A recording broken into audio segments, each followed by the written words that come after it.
এই champions league নিয়ে কত কিছু হলো রিয়াল মাদ্রিদের, মানে আপনি যদি হিসেব করেন যে একের পর এক ইনজুরি, লাইপজিগের সাথে খুব ক্লোজ কন্টেস্টে জয়, এরপর দুটা বাঘা বাঘা টিমকে সামনে পাওয়া, ম্যান সিটি, বায়ার্ন মিউনিখ, সেই বাধা টপকে তারা শেষ পর্যন্ত হচ্ছে ফাইনালে উঠলো এবং ফাইনালটাও জিতে নিল। কার্লো আনচেলত্তির যেই যতগুলো আসলে তিনি শিরোপা জিতেছেন, এবারেরটা কি একটু বেশি টাফ ছিল কিনা কার্লো আনচেলত্তির জন্য? নিশ্চিতভাবে যেই ইনজুরি সমস্যাগুলো তার দলের ছিল একেবারে শুরু থেকে শেষ পর্যন্ত, কুর্তোয়া শেষ ম্যাচে খেলেছেন সেটা কিন্তু লুনিন ইনজুরিতে পড়ছেন দেখেই কার্লো আনচেলত্তি পুরো দলটাকে যেভাবে ম্যানেজ করেছেন বা এই ফাইনালেও যেভাবে তিনি ট্যাকটিক্স বদলেছেন, ফার্স্ট হাফের সাথে সেকেন্ড হাফের খেলার যেই বদল, সেগুলো কিন্তু বলে দেয় এই সিজনটা অনেক বেশি টাফ ছিল। তাদের সেন্ট্রাল ডিফেন্ডে আলাবা ছিলেন না, মিলিতাও একটা লম্বা সময় ছিলেন না, কুর্তোয়া তো পুরো মৌসুম জুড়েই ছিলেন না। কুর্তোয়া ফাইনালটা খেললেন কারণ তার মূল গোলকিপার যখন লুনিন পরিণত হয়ে গেছেন, লুনিন ইনজুরিতে পড়েছেন। তো পুরো মৌসুম জুড়ে যেই ধরনের ট্যাকটিক্যাল মানে ইনজুরির কারণে যেই ধরনের সমস্যা তাকে ফেস করতে হয়েছে, এবং সবচেয়ে বড় কথা এই দলটাতে একটা নাম্বার 9 কিন্তু ছিল না। মানে জুড বেলিংহামকে দিয়ে তিনি শুরু থেকে নাম্বার 9 মানে ফলস নাম্বার 9 হিসাবে খেলেছেন, একদম প্রপার নাম্বার 9 বা প্রপার ফিনিশার। রদ্রিগো তিনি তো উইঙ্গার, এক সাইডে খেলেন ফরওয়ার্ড, ভিনিসিয়াস জুনিয়র লেফট সাইডে খেলেন। একটা প্রপার নাম্বার 9 ছাড়া তিনি চ্যাম্পিয়ন্স লিগ জিতে দেখিয়েছেন। সেটা মানে আপনি যদি ওই যে ড্রটা দেখেন অন্য সাইড দিয়ে হতো কিছু একটা বলতে পারতেন। যখন আপনি ম্যান সিটি বায়ার্ন মিউনিখকে হারিয়ে ফাইনালে উঠবেন এবং ফাইনালটা এভাবে জিতবেন, তখন আসলে বলে দেয় যে এই মৌসুমটা আসলে অন্যান্য মৌসুমের চেয়ে আলাদা ছিল। মানে সেটা হয়তো বা ডন কার্লো বলেই সম্ভব হয়েছে। 40+ ইনজুরির ঘটনা ছিল এই পুরো সিজনে রিয়াল মাদ্রিদের। তারপরও কার্লো আনচেলত্তি তিনি জিতে দেখিয়েছেন কেন তিনি সবার থেকে আলাদা। ইউরোপিয়ান কাপ এবং এরপর ইউসিএল সবকিছু মিলিয়েই কার্লো আনচেলত্তি সবচেয়ে বেশি চ্যাম্পিয়ন্স লিগের এই টাইটেলটা জিতেছে 5টা, এবং এরপর তার নিচে আসলে যারা যারা ছিল সেখানেও কিন্তু হচ্ছে closest competitor Pep Guardiola, Zinedine Zidane, তারাও আসলে 3টা করে। এটাই বলে দেয় কার্লো আনচেলত্তি মানে অ্যাজ এ মাস্টার ট্যাকটিশিয়ান তিনি কতটা আসলে সেরা। এবং সবসময় যে তিনি স্পটলাইটে থাকবেন তাও না, স্পটলাইটে কিন্তু প্লেয়ারদেরকেই তিনি রাখেন। তার কাজটা তিনি নীরবে নিভৃতে করে যান, এবং রিয়াল মাদ্রিদে তিনি কন্টিনিউ করবেন কিনা বা ব্রাজিলে চলে যাচ্ছেন কিনা এ নিয়েও অনেক ধরনের সন্দেহ ছিল। তো ওই জিনিসগুলোও কিন্তু একটা রোল প্লে করে নিশ্চিতভাবে। ওসব ছাপিয়ে যখন আপনি এই টাইটেলটা 5মবারের মতো জিতবেন একজন প্রপার নাম্বার 9 ছাড়া, আরও একবার বলছি প্রপার নাম্বার 9 ছাড়া। এর আগেরবার যখন তিনি জিতেছেন কারিম বেনজেমা ছিলেন, ম্যান সিটির সাথে শেষ দিকে যখন 2টা গোল তারা করেছিল এর আগে 2 বছর আগে, তখনও কিন্তু একটা মানে বেনজেমা দলটার মূল ভূমিকা পালন করছেন। এবছর শুরুর দিকে এই দলটাকে কে টেনেছেন?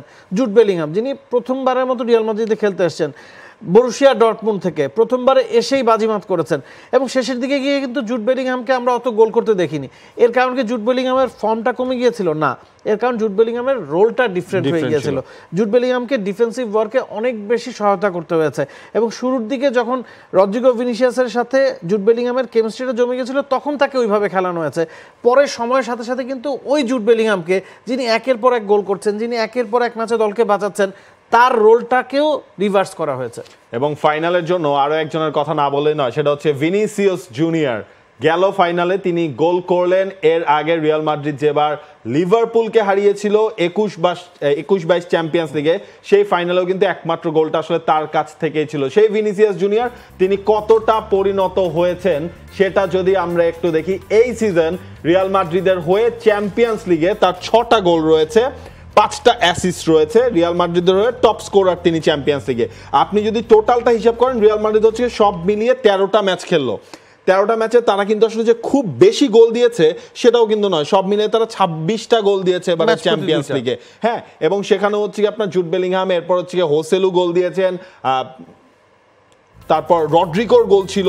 তো 5 জন মিলে বা 6 জন মিলিয়ে তারা আসলে এই 26টা গোল দিল। কিন্তু ভিনিসিয়াস তিনি আসলে দাবিটা জানিয়ে রাখলেন যে ব্যালন ডিওর নিয়েও যে কথা হয় সেটার আসলে ওয়ান অফ দ্য কম্পিটিটর তিনিই হতে যাচ্ছেন।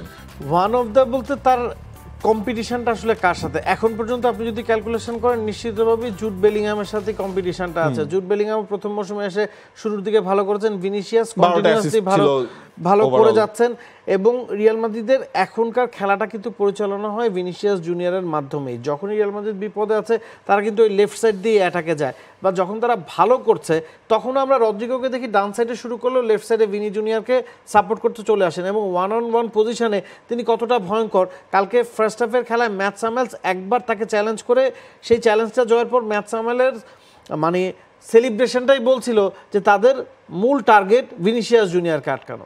এক্স্যাক্টলি, এবং একজন তারকার কিন্তু আসলে বিদায় হয়ে গেছে রিয়াল মাদ্রিদের জার্সিতে, সেই তারকাটা হচ্ছে টনি ক্রুজ। এক্স্যাক্টলি, মানে এর থেকে ভালো বিদায় টনি ক্রুজের জন্য রিয়াল মাদ্রিদ তারা আসলে কিছু দিতে পারতো না। টোটাল 10 বছর তিনি রিয়াল মাদ্রিদের জার্সিতে কাটিয়েছেন এবং এই ওয়েমলিতেই তিনি জিতেছিলেন চ্যাম্পিয়ন্স লিগের শিরোপা বায়ার্ন মিউনিকের হয়ে। সেই টনি ক্রুজ তিনি আবারও জিতলেন রিয়াল মাদ্রিদের হয়ে এই ওয়েমলিতে। 10 বছর টোটাল 465টা ম্যাচ খেলেছেন, 34,000-এর ওপর তিনি পাস দিয়েছেন এবং পাসিং অ্যাকুরেসিটাও আপনি দেখুন এই 10 বছরে 94%, অ্যাসিস্ট করেছেন 93টা, গোল 28টা, সব মিলিয়ে ট্রফি রয়েছে 23টা। এবং পার্টিকুলারলি এই ম্যাচটাও যদি টনি ক্রুজের আপনি খেয়াল করেন, first half second half different. আপনি ওভারঅল চান্স ক্রিয়েশন, আপনি ফার্স্ট গোলের অ্যাসিস্টটা তার, সেখান থেকে একটা সেট আপ ছিল, তারপর একটা ফ্রি কিক তিনি নিয়েছিলেন যেটা গোল হতে পারতো, সেই গোলটা শেষ পর্যন্ত হয়নি। তবে চ্যাম্পিয়ন্স লিগ ফাইনালেও কিন্তু তার শটস অন টার্গেট ছিল 2টা, পাসিং অ্যাকুরেসিও 97%।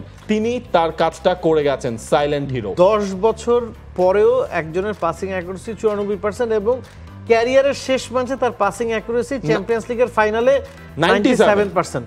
এর চেয়ে বেশি কিছু আসলে আর বলার নাই। এর চেয়ে ভালো ছবিগুলো আসলে প্রমাণ করে টনি ক্রুজকে কতটা ভালোবাসেন বা ওন করেন রিয়াল মাদ্রিদের পুরো ফ্যামিলিটা। আপনি দেখেন দর্শকদের মাঝখানে তিনি চলে গেলেন, সেখানে দর্শকরা তাকে নিয়ে সেলিব্রেট করলো, পুরোপুরি তাকে মাথায় তুলে উঁচিয়ে ধরে ধরে রিয়াল মাদ্রিদের ফুটবলাররা সেলিব্রেট করছিল, মানে গুজবাম্পস হয়ে যায়। একটু আর্লি চলে গেলেন। আমার কাছে পার্সোনালি মনে হয় যে জার্মানিতে যদি এবারের ইউরোটা না হতো এবং জার্মান দলে যেহেতু তিনি রিটায়ার করে ফেলেছিলেন, সেখান থেকে ভেঙে ফিরেছেন, সে কারণেই হয়তো ক্যারিয়ারটা শেষ করে দিলেন। কারণ এখনও আপনি লুকা মদ্রিচ যদি এখন অবসরে যেতেন আমি হয়তো মেনে নিতাম, কারণ Luka Modric regular game time পাচ্ছেন না, 70-80 মিনিটসের সময় নামছেন বা 60 মিনিটসের পরে নামছেন, 80 মিনিটসের পর যে টনি ক্রুজের জায়গায় নামানো হলো। কিন্তু শুরু থেকেই খেলছেন। একটা প্লেয়ার যখন রিয়াল মাদ্রিদের মতো দলে চ্যাম্পিয়ন্স লিগের ফাইনালে বা যে কোনো ম্যাচে শুরু থেকে খেলছেন, সেটা একেবারে ফুল লেন্থ খেলছেন, তার মানে he is still fit to play এবং তার ওই স্ট্যামিনাটা এখনও বজায় আছে। জার্মানিতে ইউরোটা না হলে আমার কাছে মনে হয় আরও একটা বছর অন্তত তিনি নিশ্চিতভাবে খেলতেন এবং তার ক্যারিয়ারের শেষ ম্যাচটা ইউরো দিয়ে জার্মানিতে তিনি শেষ করতে যান বলেই হয়তো ছেড়ে দিলেন খেলাটা, কিন্তু আরও 2-1 বছর তিনি নিশ্চিতভাবেই আসলে খেলতে পারতেন। তবে যেভাবে শেষ করেছেন, 6টা ট্রফি রিয়াল মাদ্রিদের হয়ে জিতেছেন, রোনালদোর 5টা ছিল, রোনালদো চলে যাওয়ার পরও ওই দলটার স্পটলাইট হয়তো করিম বেনজেমা ছিল, টনি ক্রুজের স্পটলাইট কিন্তু কখনো ছিল না। এখন হয়তো ভিনিসিয়াস জুনিয়র বা বেলিংহাম। টনি ক্রুজদের কাজটা ওই স্পটলাইট কারা না, টনি ক্রুজদের কাজটা টনি ক্রুজরা নীরবে নিভৃতেই করেন, সেই কাজটা তার চেয়ে ভালো হয়তো তার সময় কেউ করেনি। এবং Toni Kroos, Dani Carvajal, Luka Modric, Nacho এবং হচ্ছে গেস্তো, এই সব মিলিয়ে সবচেয়ে বেশি চ্যাম্পিয়ন্স লিগের টাইটেল রয়েছে তাদের। সেখানে আসলে টনি ক্রুজ তিনি 2014 সালে রিয়াল মাদ্রিদে এসেছেন, লুকা মডরিচ এসেছেন 12 সালে, নাচো 2011 সালে, দানি কারভাহাল 2013 সালে, আর পাকো গেস্তো তিনি তো আসলে রিয়াল মাদ্রিদের লেজেন্ডারি ফুটবলার। সব মিলিয়ে টনি ক্রুজের 6টা শিরোপা, যার একটা বায়ার্ন মিউনিকের, বাকি 5টাই আসলে হচ্ছে রিয়াল মাদ্রিদের জার্সিতে নিয়েছেন লিজেন্ডস। নিশ্চিতভাবে রোনালদোরও 5টা শিরোপা চ্যাম্পিয়ন্স লিগে ছিল এবং রিয়াল মাদ্রিদের এই পথ চলায় গেল 10 বছরে যে 6টা ট্রফি তারা জিতেছে, সেখানে নিশ্চিতভাবেই একটা বড় রোল প্লে কিন্তু এই টনি ক্রুজের ছিল। For more updates, subscribe to our YouTube channel and click on the bell icon. Follow us on Facebook and Instagram. Download T-Sports app to enjoy exciting games and highlights. Visit tsports.com.